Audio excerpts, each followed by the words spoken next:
കണ്ടെത്തിയിട്ടുണ്ട്, ആനകളെ കണ്ടെത്തിയിട്ടുണ്ട്. പക്ഷേ വനത്തിനകത്താണുള്ളത്. അത് എത്രയും വേഗം ഒന്നുകിൽ അവർ ഉൾവനത്തിലേക്ക് പോവുക, അല്ലെങ്കിൽ അവരെ പിടികൂടി മറ്റേതെങ്കിലും സുരക്ഷിത മേഖലയിലേക്ക് അയക്കുക എന്ന കാര്യമാണ് ചെയ്യാനുള്ളത്. ജനങ്ങൾ ആഗ്രഹിക്കുന്നത് പോലെ മാത്രം ഈ കാര്യങ്ങൾ നിർവഹിക്കാൻ കഴിഞ്ഞിട്ടില്ല എന്ന് പറയാൻ പറ്റും.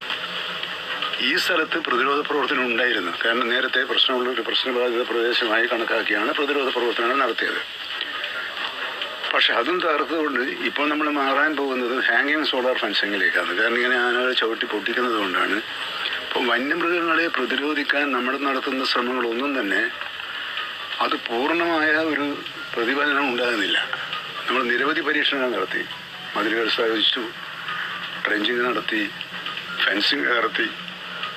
ഇപ്പം നമ്മൾ പരീക്ഷിക്കുന്നത് കഴിഞ്ഞ ദിവസം ഞാൻ പറഞ്ഞതുപോലെ ഹെവി ഫെൻസിങ് എന്ന ഒരു പുതിയ സങ്കേതം കണ്ടെത്തിയിട്ടുണ്ട്. ആ സങ്കേതം പരീക്ഷണാർത്ഥം വയനാട് ജില്ലയിലെ 2 സ്ഥലത്ത് നടത്തുന്നുണ്ട്. അത് വിജയകരമായാണെന്ന് കണ്ടാൽ ഭാരിച്ച സാമ്പത്തിക ബാധ്യത ഉള്ളതാണെങ്കിലും മനുഷ്യജീവന് ഉള്ള വിലയേക്കാൾ വലിയ വിലയൊന്നുമല്ലല്ലോ.